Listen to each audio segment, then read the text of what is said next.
Thank you, Harish, and thank you for coming. Okay, so this is going to be a very, how you call that, familiar, very presentation. So interrupt me anytime with any questions you may have. And this is on humanitarian operations and earmarked funding. And I have a lot of co-authors on that. So co-authors are Luke Van Wassenhoop, Orla Stapleton, Samir Hasija, Maria Besiu, Ariana Flacky, John Stauffer, Lucy Yan, Gloria Urrea, Jorge Mejia, and Charles Corbett. So they are all my co-authors in this part of my research. And I'll start with a motivation. This is personal motivation. Then I will talk about some defining characteristics of humanitarian operations that are interesting from a research perspective.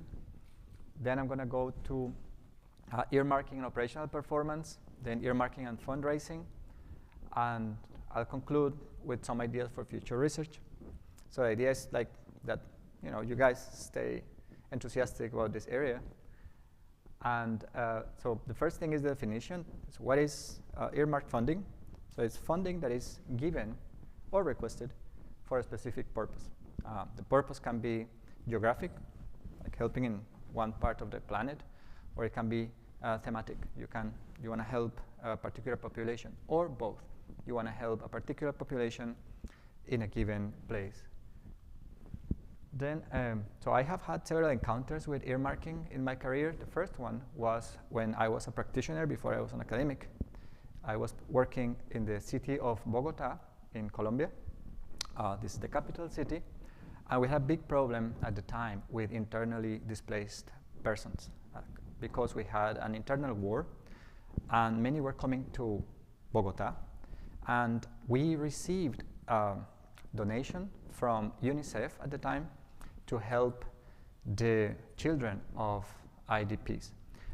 The issue was that the donation was to be used on aid only, but we did not have the resources in the mayor's office to find the IDPs.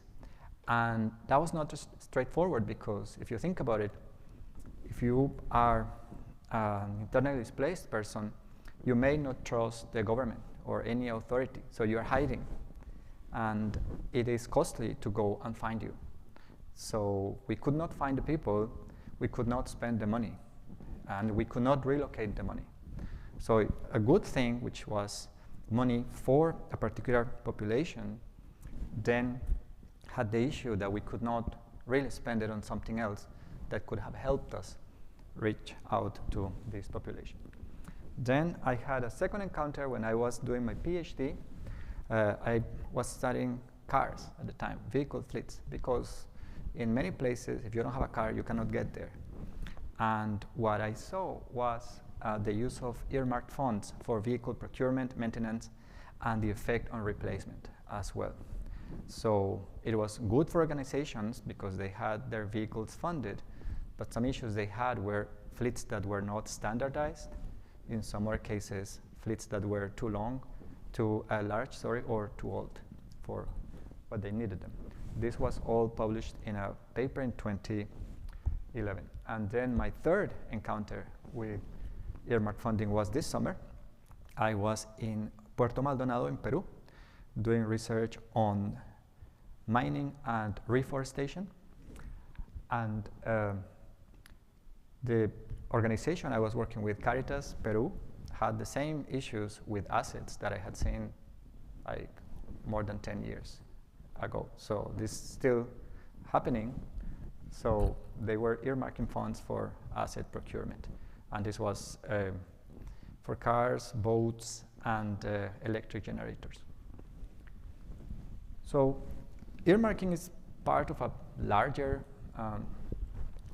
area of research, which is humanitarian operations management. And so the motivation to be interested in this is there are many people that need help. So there are some numbers here, but you guys for sure know most of this. But then the question is, do we need humanitarian operations management research?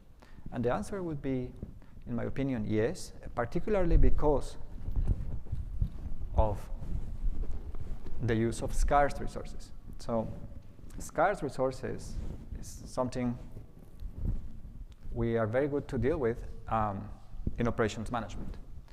And there are scarce resources when it comes to funding, volunteers, capacity, and so on. So we should have something to say about it. Moreover,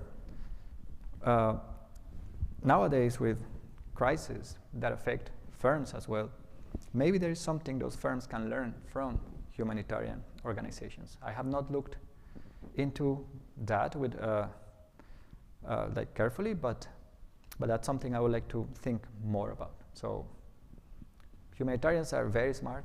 They are very experienced in contexts that are becoming more and more frequent for firms. Can we then get some of the best practices they have, humanitarians, take them and use them in the commercial sector? Perhaps we can. Now, I'm going to talk about some defining characteristics of humanitarian operations that get some twists when it comes to research. Some is the humanitarian ecosystem, humanitarian principles, the disaster management cycle, decentralization, who the customer is, and then I'll go into earmarked funding. The first thing is the ecosystem. So in the ecosystem, you see when there is a need, the people green there are the demand. The demand then is reached out by organizations that may launch appeals for funds or may just ask for general funds. Then they offer earmarking to the public or philanthropists or institutional donors, whoever wants to help them. And those organizations then have implementing partners. Sometimes like they are not the ones that are delivering. Someone else may be doing it, or they may do it directly. So it's a big ecosystem. It's quite complex. And then we have other stakeholders that may show up from time to time and shake things a little. Like we can think about very important persons like VIPs. We can think about the media. We can think about the military, and so on. So it's quite complicated, and we'll come back to some of these aspects in a couple of minutes.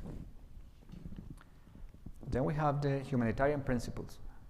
Humanitarian organizations operate according to 4 principles of humanity, neutrality, impartiality, and independence. So humanity is treat people with dignity and alleviate suffering wherever it is.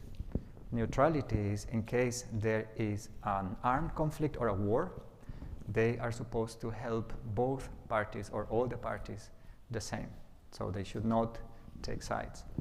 Impartiality is depending on race, religion, gender, they are still going to help everyone the same.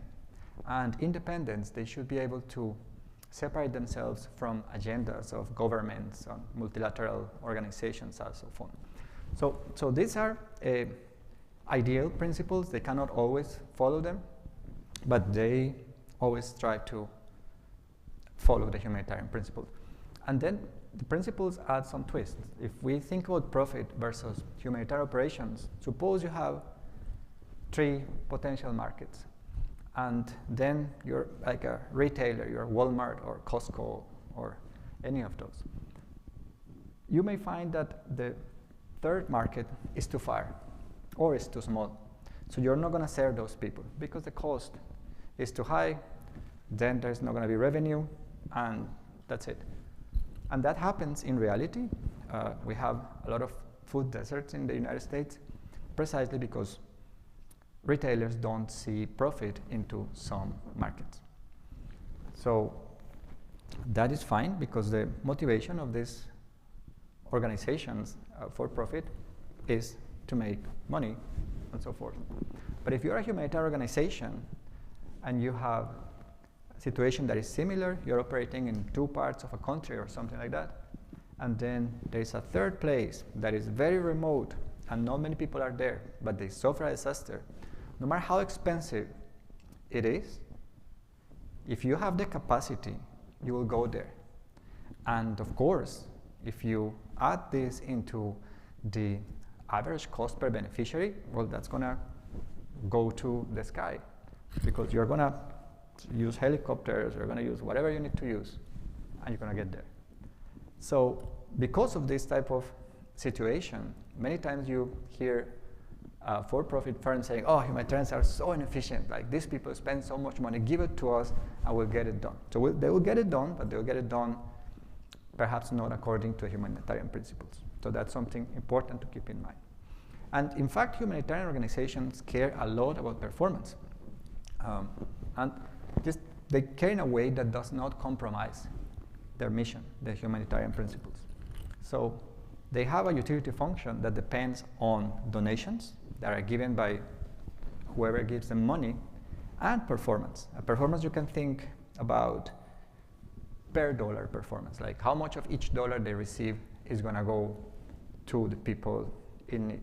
And this is measured, and you have charity watchdogs and so forth looking at those metrics. So this is important in practice. Then you also have to think that humanitarians operate in the disaster management cycle, not just responding to an emergency or a protracted crisis. They participate in the preparedness, then later on in the rehabilitation and mitigation of future disasters.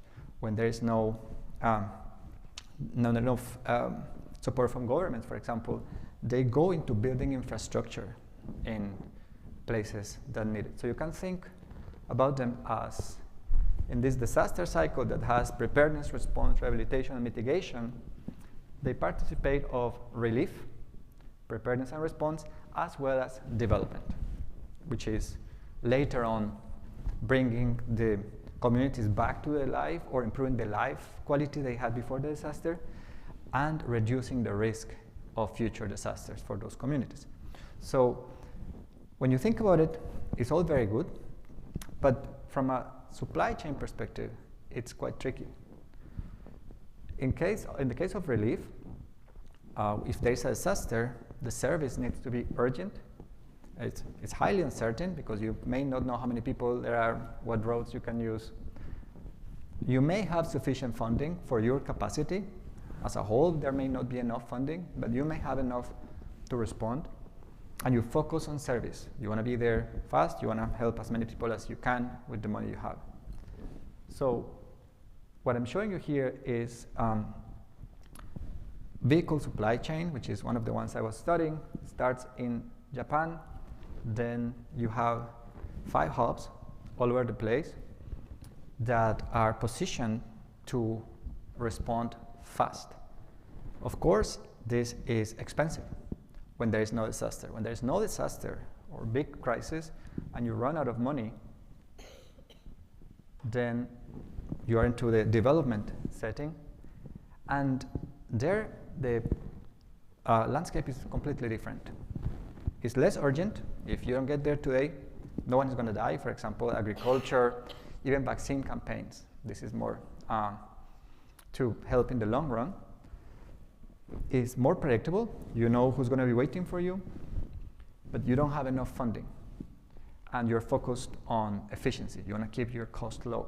So if you have a very decentralized supply chain with lots of hubs, you go out of business, right? So you may be inclined to have a centralized configuration. But then when you are centralized, you are not fast to respond to disasters. So how do you balance this? I've done some research there, but it's still an open question. So the research I did was looking at the International Federation of the Red Cross, and what they use is the concept of temporary hubs. They open hubs where they need them to respond to disasters, throw a lot of resources there, and then they close them whenever they can, subject to agreements with governments, because you cannot open something and close it next month. There's usually years that you have to wait before you can close. Then they also work in a decentralized environment. I'm losing track of time. I have my, okay, we are good. We have decentralization. So these organizations also have the issue that the people making decisions, policy decisions, budget decisions, strategic decisions are the headquarters, and the headquarters are usually not located where field operations happen. So headquarters can be like in Geneva, like the Red Cross, Rome for the World Food Program, New York for some United Nations agencies, and so forth. And then you have the programs in the countries where organizations serve people.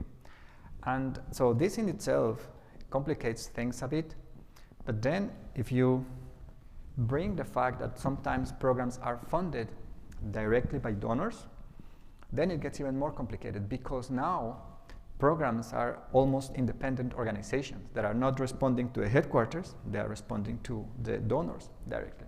So it is very hard for the headquarters to design policies that will be implemented by programs, because money is coming from somewhere else. And this is an issue. This was an issue like 10 years ago, but this is going to become a more important issue now that organizations are being pushed to decentralize more and to localize resources, because with localization comes localized funding. And then with localized funding, you will have even more independent programs that will most likely take us to more double marginalization. So like the decisions may be optimal for the program, but they may not be optimal for the organization. Then a very important issue that we don't talk too much about is like who the customer is in a humanitarian setting. Is the customer the beneficiary? The beneficiary receives the service or the product at the end, right? So that gives the beneficiary some characteristics of customer. Or is the customer the donor? The donor is paying for the service. So this was discussed by Hansman in 1980 in a very nice paper that is about the non-profit sector in general. And this is in the, I think it's Yale review, law review, something like that. But the issue is neither the donor nor the beneficiary is a complete customer. The donor pays for the service but doesn't receive the service. So there is a lot of trust. When you donate the money, when institutional donors give the money, when philanthropists give the money, they trust that the organization is going to give the service or the product to the beneficiaries as intended, because they are not going to audit that, right? You're not going to use it, so you will not say anything about the quality. And organizations are aware of that, and they spend, in something they spend a lot of money, surprisingly, is in accounting audits. Like, they spend millions of dollars every year to have an independent accounting firm to come and say, yes, this organization is using the money the way it is supposed to be used. And this is important because they don't have lots of money. So if they are spending all that into keeping trust, it's because it's at the foundation of their business or their industry. So this is super important when you think about research in this area. Like, there is a donor and there is a beneficiary. If you don't look at both of them somehow, you may be losing part of the equation, depending on the problem you're investigating. Then, when we speak about donors, it's not just that we have one type of donor. Like, for example, here we have the person to the right is like us, a private donor, or an individual. Like, we usually donate small quantities. We don't give a lot of money, not to change the status quo of a big program. Then we have institutional donors. Institutional donors usually give money, but they don't just give money. They usually give money through grants. So you write a grant proposal, like for the National Academy of Sciences, if anyone has done that. So you write a proposal, your proposal is revised, then your proposal is accepted or denied, and depending on that, you get money, you get evaluated, you get more money, or you don't. But all those are donations, right? So at the end of the day, This is money that is given to organizations to implement some programs. Then you have philanthropists that come with their own agenda, and they also have a lot of funds, and usually they want something in particular, like education, fight malaria, fight HIV/AIDS, find a cure for a pandemic, the COVID-19 virus, or whatever it is. So then when we speak about donor, it's important to know what we mean with donor, because different donors have different incentives, different ways of giving, and different consequences when it comes to the use of their donations. And the donations can be also different.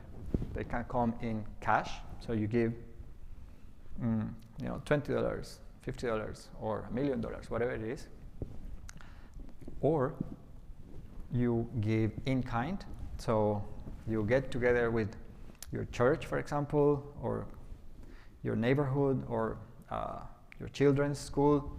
You get a lot of food items or any type of items, and you send them to a place that is in need. And you can also donate your time. You can volunteer, right? So maybe you don't want to give money, or you don't have the money. Maybe you don't want to give anything in cash. So you go and you give your time. And each of these different types of donations comes with a lot of interesting operational issues. With cash, which is what we're going to discuss mostly today, you have the issue of earmarking. With in-kind donations, you may have solicited donations or unsolicited donations. Solicited is there is a list of things that someone needs. So out of that list, you go and buy, and you send it there, right? You risk the time it takes for the in-kind items to get to a place where they're needed. Maybe they're going to get there too late, and all the water you sent is not needed anymore.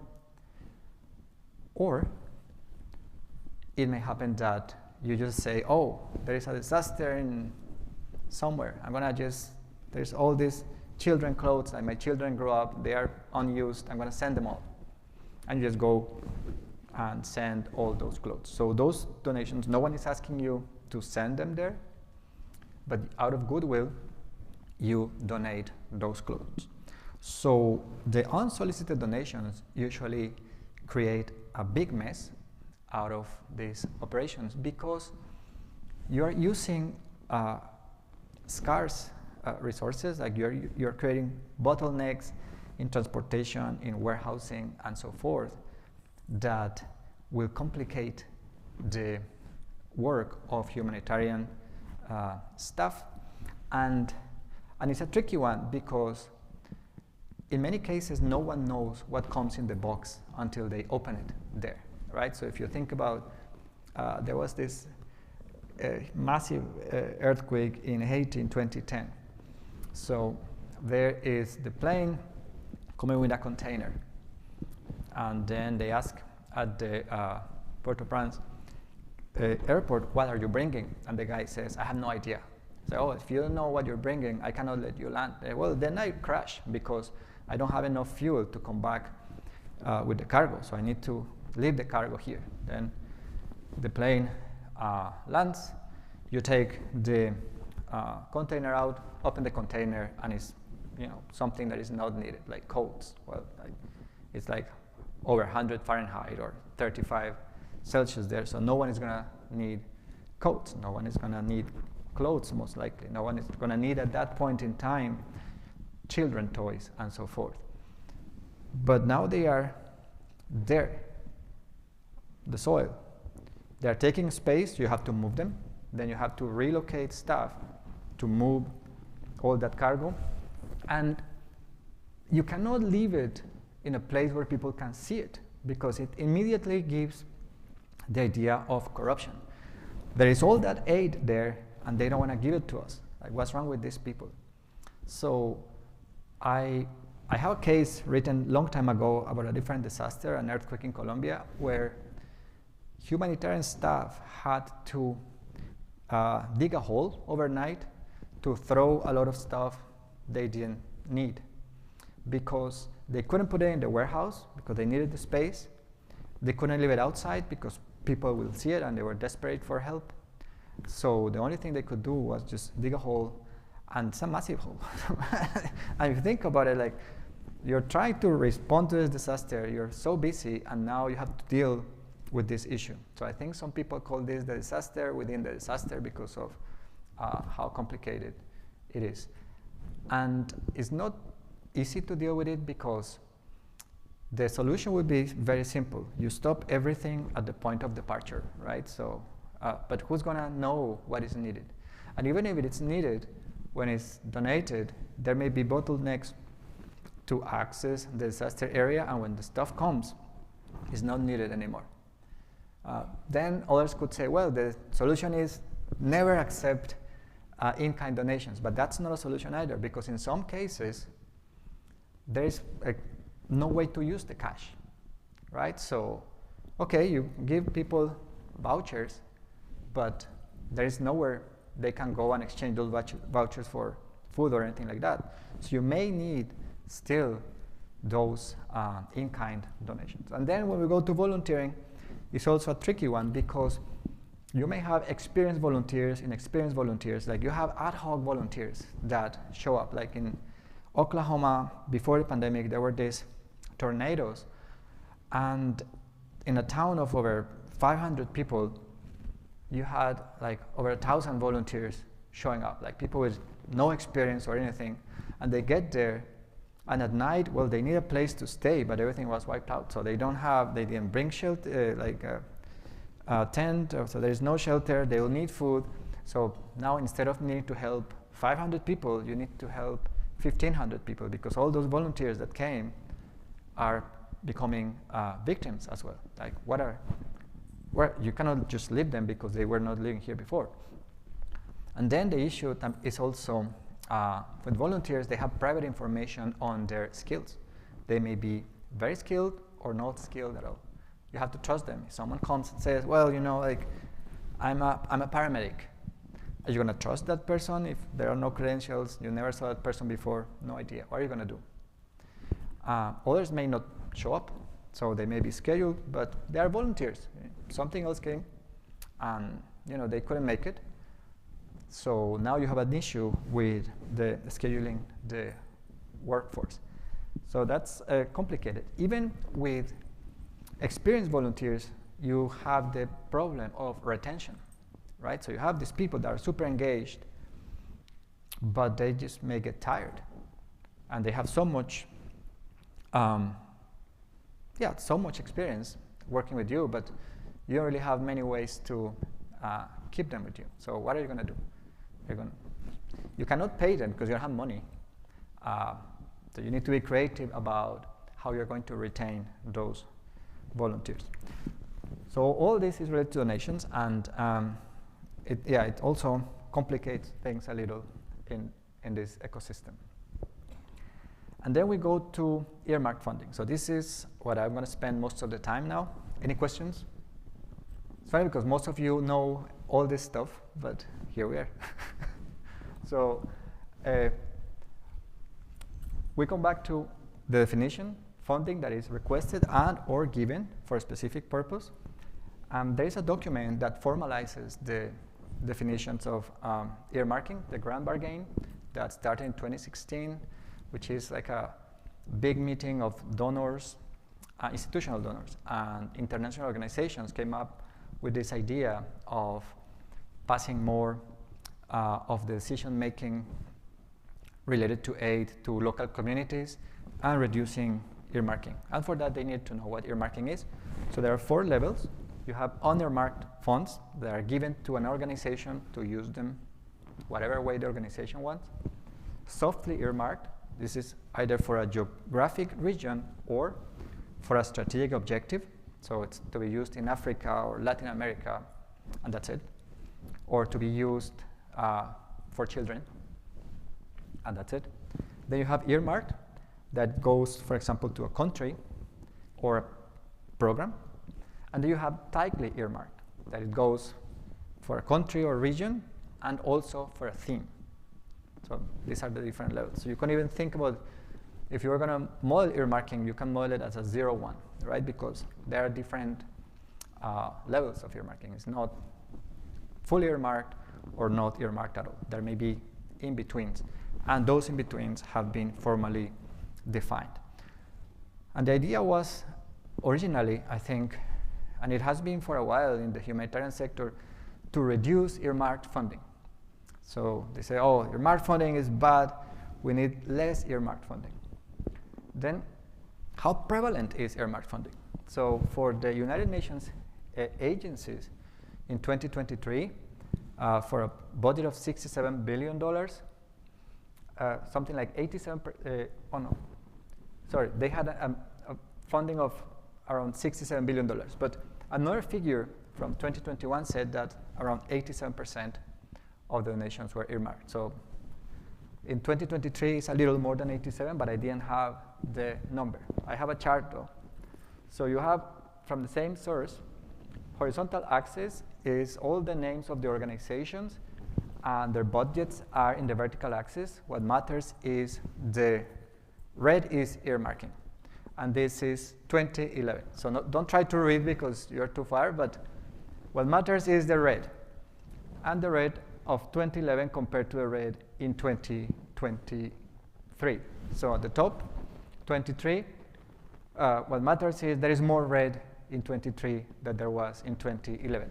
So these initiatives coming from donors and organizations mostly from organizations, to educate donors and philanthropists and etc. to reduce earmarking don't seem to be working.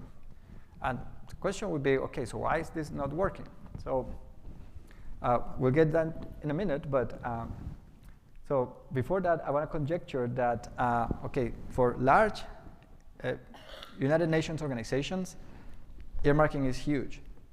But the conjecture I would put out there is that for smaller organizations, it's even larger, it's even bigger, because these organizations have less tools to prevent earmarked funding, right? Like if you're a small food bank, for example, in Bogota, and you want to grow, and someone comes with the money for you to grow, you're not going to say no, because you still have a lot of demand that is not being satisfied, and you don't have a lot of bargaining power. If you say no, well, the donor will go somewhere else and do something else. So even though earmarking is big for large organizations, I think, but I have not tested this conjecture, and I haven't seen anyone doing it, that the smaller the organization, the more earmarking there will be. Yes, Harish. Question. So on the, you had the principles earlier, one of which was you want to serve everyone, like impartiality. Yeah. So does earmarking ever conflict with that principle? Like if the donor comes and says, I want you to use the money only for...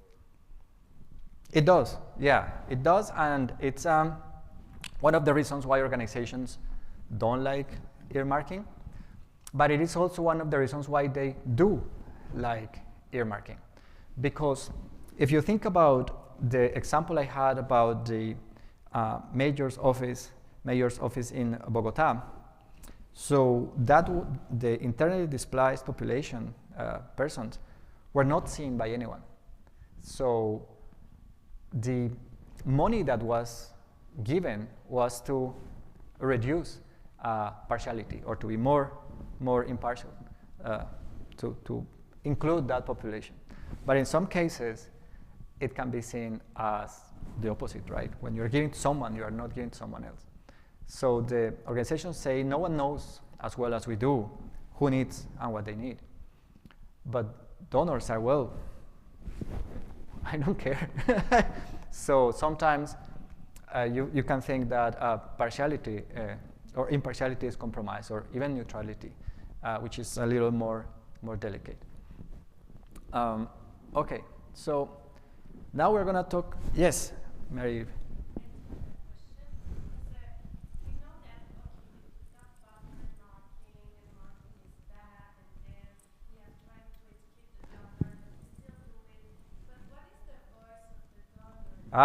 Very good. This is the next 3 slides.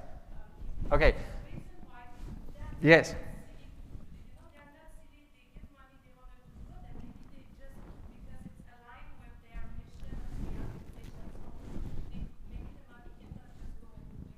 Yeah.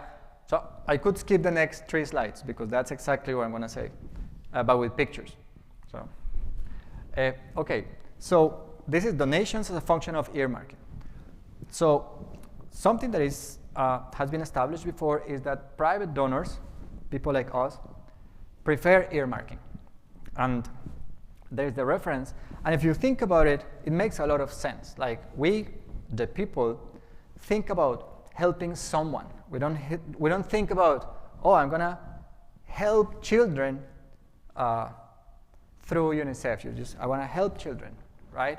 Or you don't say, oh, I want to help the American Red Cross. You think, I want to help the victims of this or that hurricane.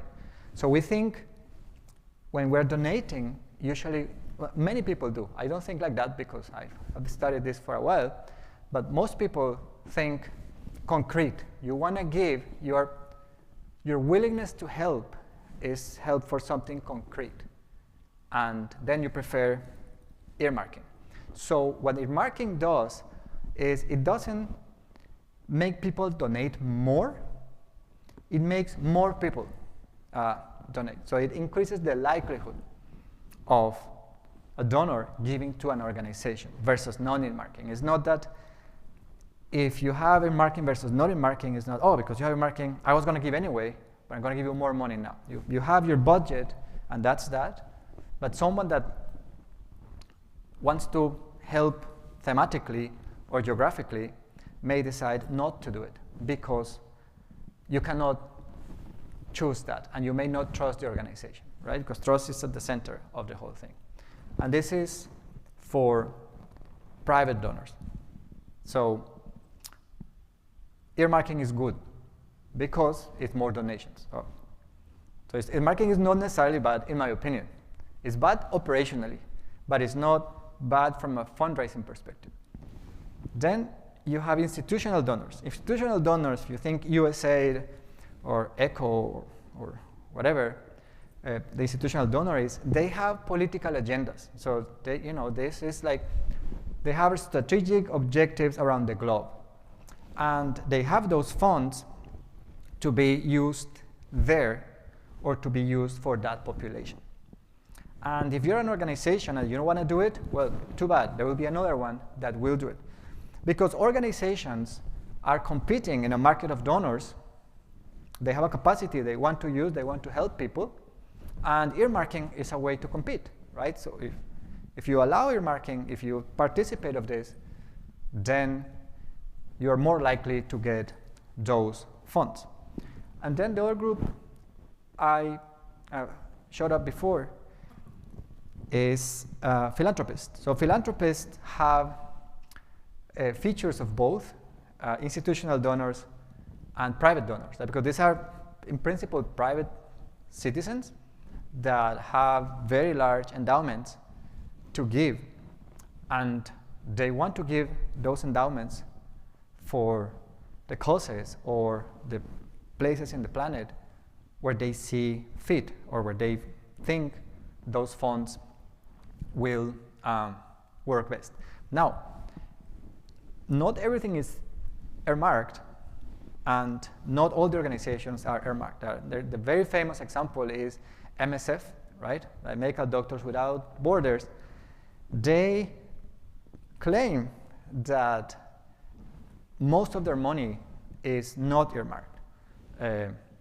But it's kind of earmarked to some extent. But because they leave out of private citizens that donate to the organization. Now, this is an organization that has won the Nobel Prize, the Peace Nobel Prize, and not many have, right? I think it's MSF and ICRC are the only humanitarians. Which one? WFP? Okay, and WFP. There you go. So then you have 3 organizations out of this massive humanitarian ecosystem that have that type of visibility, like winning the Nobel Prize and so forth. But most of them don't have it. And when it comes to donors, some donors are aware of all this stuff and they just give to an organization. They trust them, and they trust that the funds are going to be used well, and they end there. But the issue is, like, most people like to know how their money is going to be used. And this takes us back to who the customer is, right? So you still, as a donor, behave as a customer. Like, you want to buy a service or a product for a particular use. So as a result, earmarking is good to get donations, right? And organizations compete on earmarking. Like, how can that be? For example, this is something that says, join the movement to sponsor 1,000 girls, sponsor a girl by October 11, the International Day of the Girl, so that she can be free to stay in school, free to build a brighter future, and free to become all good created her to be. Or all God created her to be. So in this particular case, it's very tight earmarking, right? It's for that particular use. And you may always think, well, what if they just ask for that money and then just put it somewhere else? They could do that, but then in the long term, they would be compromising trust.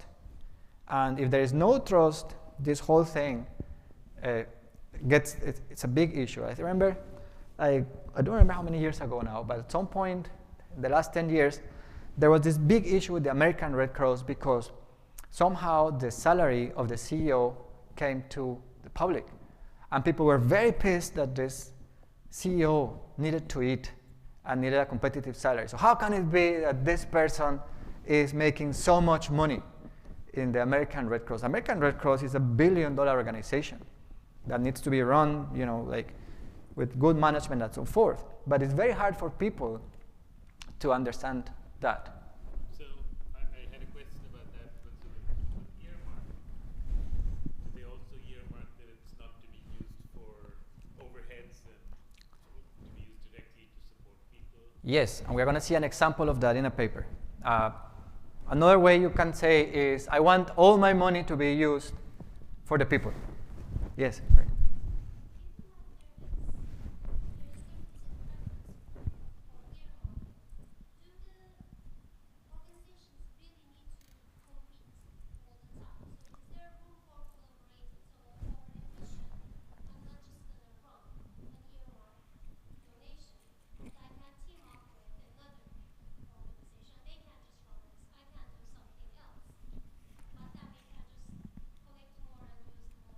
There is some collaboration. There is more and more collaboration. I think you, Mary, you have a very nice paper on collaboration.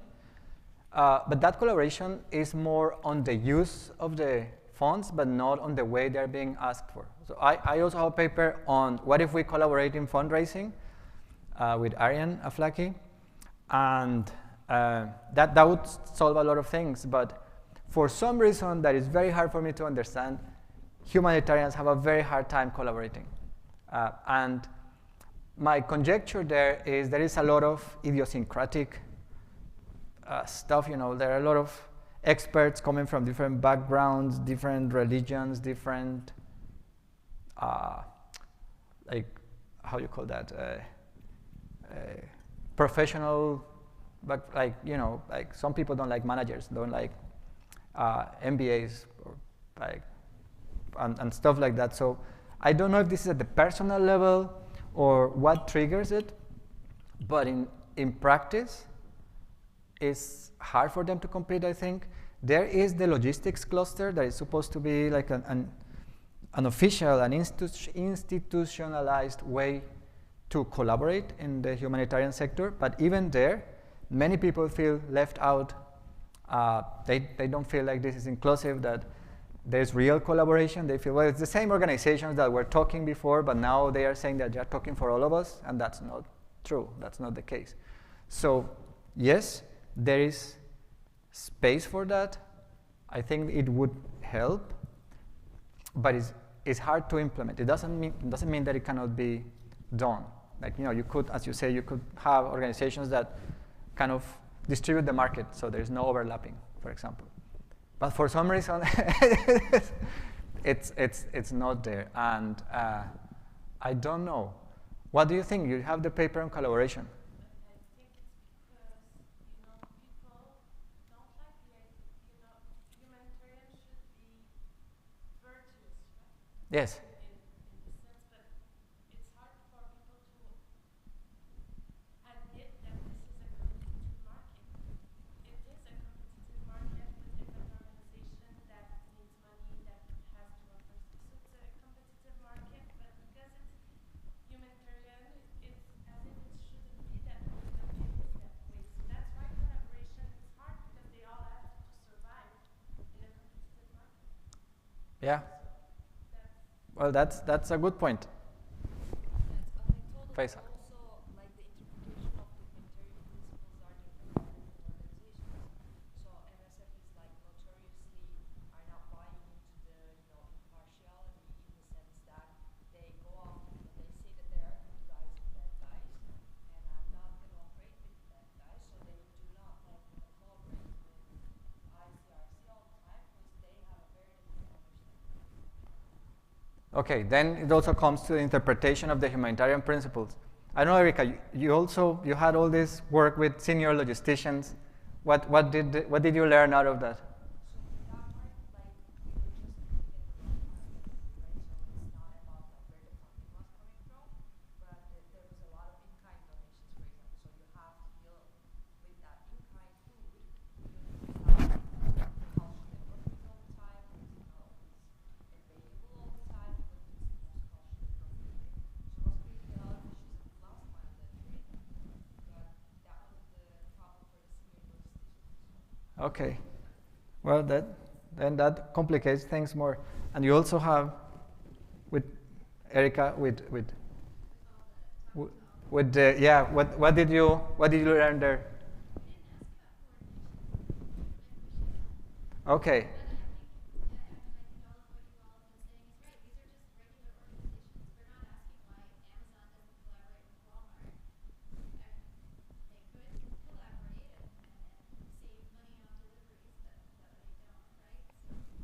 Yeah, that's a fair point. Thank you. Could there be accounting and accountability issues too when you collaborate?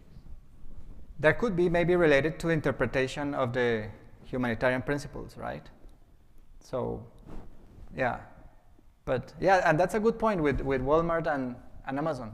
They could collaborate, but they don't. Okay. So this second part is going to go relatively fast because this is on the papers. On the receiving side, if you think about, this is Clone Mora in Bangladesh, 2017, IFRC, they have 2 programs, one for shelter to build homes, and one for water and sanitation for latrines. So it turns out that they had more money for shelter than they had for latrines, so they ended up with something like funding 700 homes and only 100 latrines. But the relocation of some extra money was not possible. So you ended up with a lot of homes that didn't have latrines. And this is because of different donors funding different programs. So it's a thematic issue. And then this is one of my papers, coming back to Harish's point on earmarking for overhead versus program. So this is a program. Think about medical doctors have to go and vaccinate people in a development setting. So no one is going to die, but people need the vaccines. Children need the vaccines. They get there in cars. The program has some transportation needs. They need the medical doctors to get there. There is no prioritizing, no abandonment. You have to wait until it comes. First come, first served. And there's a stochastic demand, but you have a good idea of who the demand is. But some may have moved, and so forth. Then you have the local logisticians. There is usually a support logistics function. They collect those needs from different programs. They can monitor those needs. They can go and check, do you really need what you're asking for? And they pass those to the headquarters. That give the 4x4 or 4-wheel drive fleet to the programs. Then in my interviews at the time with the global fleet managers, they would say, like someone said, I feel our programs have more vehicles than required. But then the national logisticians say, we don't have tools.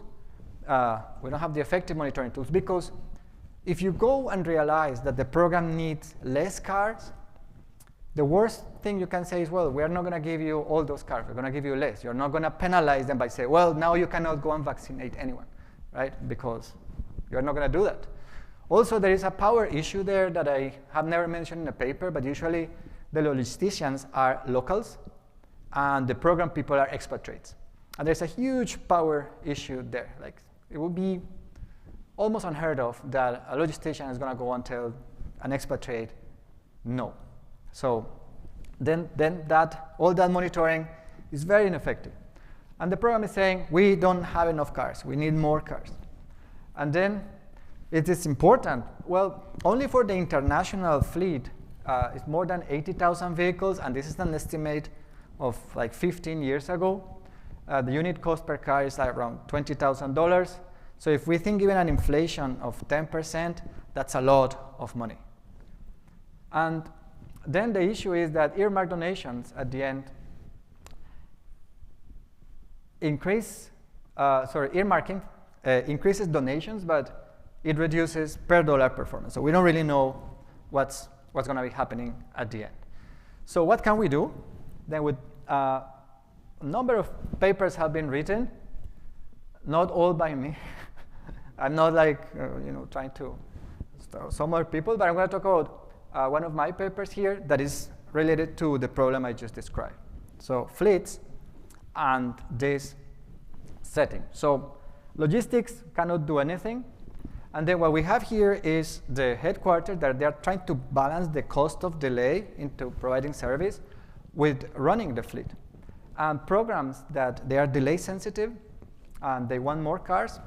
And then the logistics that at the end we show they can't do anything and we leave them out. So in the model, so this is all how the sausage is made, but what matters is that programs are not responsible for overhead cost. So the overhead is all responsibility of the headquarters. So for the headquarters, the delay is a little less important because they have to pay more on the other side. So you can think about a curve that goes into headquarters at program. So programs, horizontal axis, have a fleet buffer. They want more cars because they have to pay less for each car, so delay is more important. Headquarters, they want less cars because for them, well, they have to pay the running cost of the fleet that the programs don't have to pay. They have to pay more overhead. So they want to have less cars. And this is all into this extra cost that programs cost but do not internalize. So what we do in this paper is when this, we have this adverse selection problem that we want to minimize the system cost, not only the program cost. So we divide the space of programs into, they can be a high type and a low type, and we offer different fleet sizes such that each program reveals their type, because it would be too expensive for them to claim they are dual program. So for the high type program, if you say you're low type, you're never going to do that, because then you're going to have even less cars. You'll be worse off. But the low type, then we can give them so much that it would be too expensive for them to deal with it.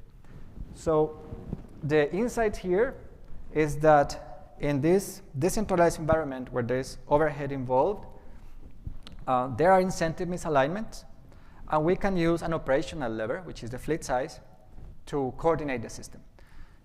Someone may ask, was this ever implemented? The answer is no. This was not implemented, but based on an entire set of papers that is mostly my advisor, Luc van Wassenhoop, who is behind all this, I'm very happy to report that right now the United Nations agencies are getting together to pool their fleet, to create a central fleet pool that is going to save like a lot of money. I don't remember. I think the figure I heard was like $70 million in transportation that then will be used for something else. And the people that are implementing this said, because I spoke with them, that yeah, all the work you guys have been doing has helped us realize that there is a lot of benefit into fleet pooling. And I think we mentioned fleet pooling once or something, but that's what they got, and they went in that direction, and that was fantastic. Another thing we can do is increase flexible donations. So here there's also a bunch of papers, and so in describing earmarking, I think my papers were the first, but in modeling earmarking, there are two papers. The first paper was by Fumitori Toyosaki and Tina Wackelbinger. That's a 2014 paper. It's a very nice model, but it's very stylized. And the first time I saw this paper was in 2011 as a working paper. And I guess the review process took it to be out in 2014. Meanwhile, I was working with Ariana Flaki in a 2016 paper that I'm going to talk about, because there is this, I don't know how to say the name, Fuchs, a paper in 2020 that tests something we propose in an empirical setting, which was mind-blowing. When I read that paper, it's amazing. Like, you wrote something, and someone else is actually reading it and putting it in the lab. So I'm going to talk about that a little. So here the question that we ask in the 2016 paper is, how can humanitarian organizations balance their preferences for non-earmarked funding and the donor preferences for earmarked funding? And the organization has like relief and development programs. So that's the setting. The decisions the organization chooses if they want to allow donors to earmark their money or not. And the donors, they move second. They choose how much to donate, but then they are making the decision of their donation without knowing what all the other donors are doing. So it may happen that at the end, this program will be super overfunded. Like, I think this is what motivated MSF to go flexible funding, because in the following the tsunami in 2004, they got so much money for that program that they had to go public and say, stop giving, because we don't have the capacity to do anything with that money. And if you give for that program, we cannot use it anywhere else. So that took the organization to like a big reflection and begin to think more about flexible funding. So it may happen that you donate as a private donor, and it's too much money, so it was not needed. Or it may happen that you donate, and then still more was needed. So we look at 4 different strategies. Full earmarking, where the donor chooses how much they give to relief, how much they give to development. Optional earmarking, which is something modeled by Toyosaki and Wackelbinger, where the donor can decide relief or development, or they can allow the organization to make the decision. Then conditional earmarking, that we should have called partial earmarking, but I don't remember why we didn't do it. And this is the one that is tested empirically by these authors in 2020. Well, it's tested in the lab. They have subjects and ask them to the willingness to give for a program that is 2/3 earmarked and 1/3 not earmarked. And this is, I'm going to read this from the paper. Yet this earmarking variation produced a strong earmarking effect. So people were still thinking they were earmarking their funds. At the same time, this compromise ameliorates the full earmarking issues highlighted in the literature related to operational costs and service levels. So giving that level of earmarking, the 2/3 at least, they don't do any sensitivity analysis on the proportion, allows the organization to keep some flexible funds and donors to think they are still earmarking the money they are giving. And then you have flexible donations. There is no earmarking. So the donor allows the organization to choose whatever they want to do with the money. Then in this model, we have the humanitarian organization's expected needs for funding, the performance of the organization per dollar, total donations, the disaster severity, public awareness on the development side, the cost of money for the donor for the earmarked case, and an extra cost, this epsilon at the end, for non-earmarking. Because we prefer earmarking, then there's going to be an epsilon greater than 0 in the cost of money for us for giving non-earmarked funds. And this is an interesting one because the performance per dollar is something that this paper by Bessiou and colleagues, I'm one of the colleagues, in 2014, was we were able to see the difference, to get money, not money, but yeah, money, and the difference between the fully earmarked case and the non-earmarked case. Like if you take, if you normalize and you get 100% operational efficiency for non-earmarking, I think is 86% when you earmarked the money. So there was some empirical foundation for us to play with this numerically that helped us in the review process. And then the objective functions, the organization just multiplies total donations by per dollar performance. And the donor, then we mold donors as news vendors. At the time, mostly because something I learned very well in the PhD was the news vendor model. So and there was this idea that you may donate too much or may not donate enough, which is the underage and overage cost you have in the news vendor model. And maybe the important thing is that on the cost, it costs you more when there is no earmarking compared to earmarking. So this is going to be less than this. And the performance, on the other hand, is greater for the case when there is no earmarking because there's more flexibility to use the funds. So we do all the analysis and so forth. And some interesting findings here are that increasing flexible donations mitigates the impact of donation uncertainty, not only the use of earmarked funds, which makes a lot of sense because flexibility is a good weapon to fight uncertainty.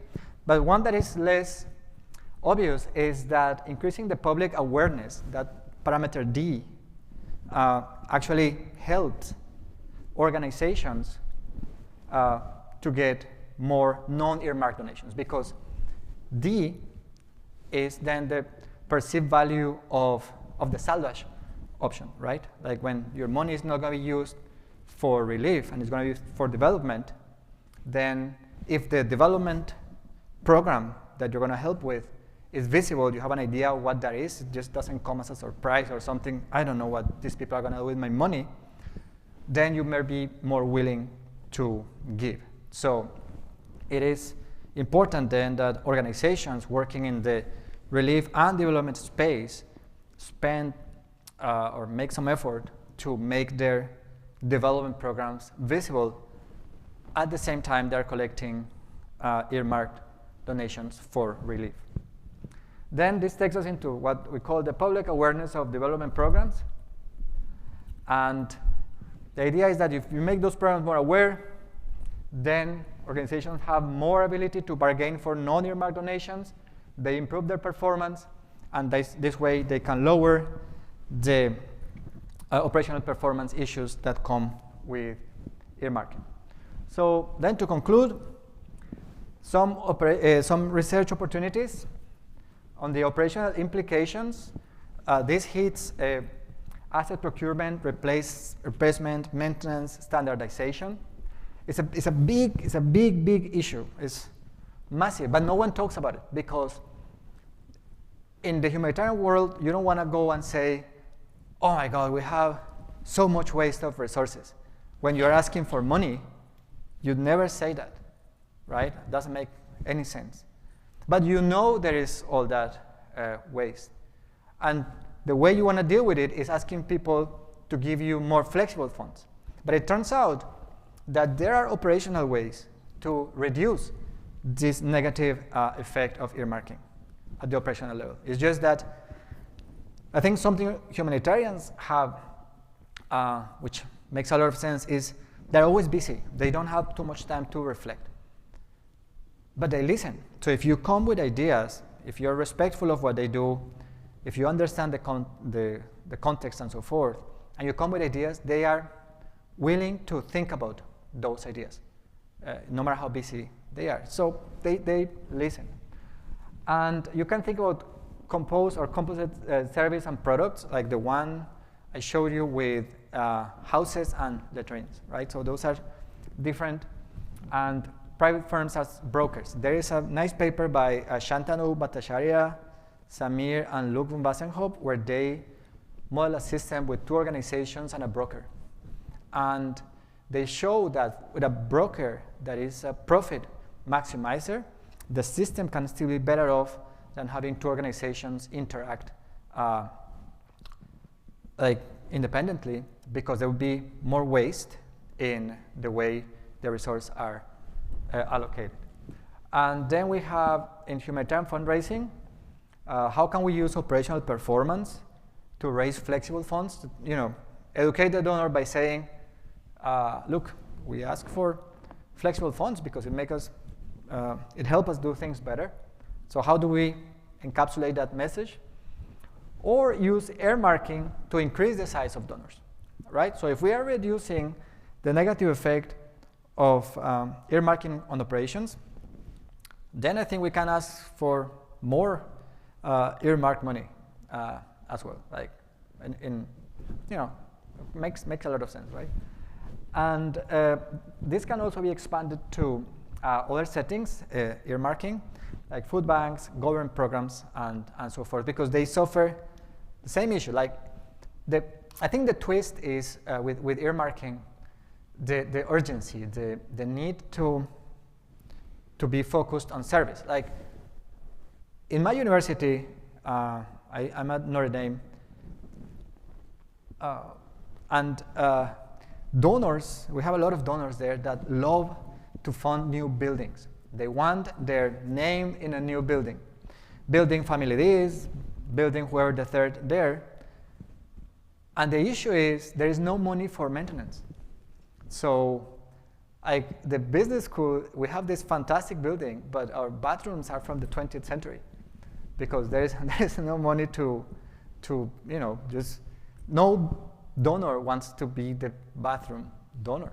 So you need to get that money, but there is no that. So the university has had to rethink the expansion in some cases because we can build the building, but we cannot sustain the building, right? But the issue there is, well, no one dies. But here, like, it's a little different. With a marking, even if you're a faculty, having like an endowed share, like grants and etc., it's a mess. It takes so much time then because you have to report expenses in a different way. You have to write reports here and there and etc. So what if all this stuff gets consolidated? So there are other areas where this could work as well. But then yesterday I was in the environmental workshop, and then this guy he said, "Oh, you're presenting? Yeah, I'm giving a tutorial." And he said, "What's the punchline?" And I was like, "Oh, I no idea." But here's then a punchline that I thought about. Earmarked funding is a defining feature of humanitarian operations. Humanitarian organizations use earmarking to compete for donations. While it increases total funding because it activates more donors, earmarking reduces the per dollar operational performance. So we need to research how to reduce the negative operational impact of earmarking and how to increase flexible donations. And again, you're not going to find a lot of cases out there of why earmarking is bad, because no one wants to talk about it. But trust me, it affects the way we donors and organizations on our behalf can help people that need help. And because the future, more people in the planet, more help will be needed. This, I think, if you're thinking about even structured problems, you can find them in this space. So thank you. I think we still have 3 minutes for more questions or comments or anything. And if not, has been my pleasure. I hope young people here will still be excited about this. It's very real, I promise. I'm not making any of this stuff up. You can even Google it. So yeah, that's it. Thank you.